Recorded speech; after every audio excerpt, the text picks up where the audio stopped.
दिल से निकले आवाज माँ बाबूजी चाहे ले अपना बाल बच्चा खातिर एकदम खास। राउर सबके हमार ब्लॉग में स्वागत बा जी। जिंदगी में पहली बार हम ऐसे स्थान पे बैठल बानी वहाँ पे एन्ने रही ओन्ने रही खाली गाड़ी सुनी ले आप के ना पर केहू और के सुनित त बानी न जी।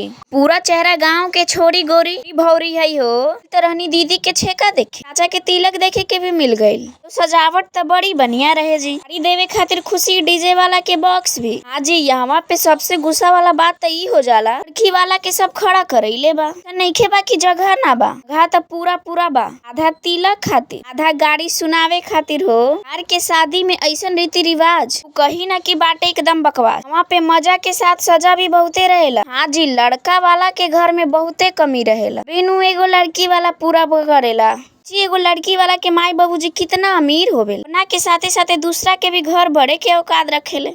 कम थोड़ी नु बा। कल त लड़कों के वेराइटी के हिसाब से तिलक मिलेला। नौकरी रही त करोड़ों से बात रही त लातों से चली लाखों से जी।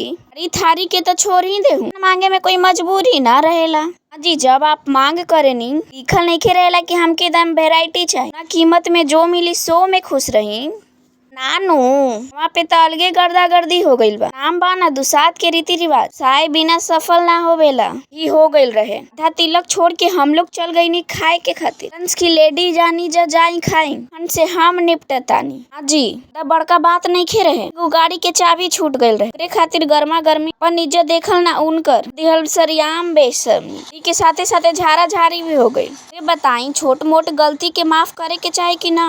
जला गाँव में सब बड़ी देखे ले इज्जत हमार त लुटात बा थोड़ा थोड़ा दिल त पूरा टूटता ना हो। खाली यही कहत रहे लक में तुनहन ना खाए देनहू त बरियाती में तोहके ना खाए दी। ये बात जैसन करनी वैसने ना भरनी जी।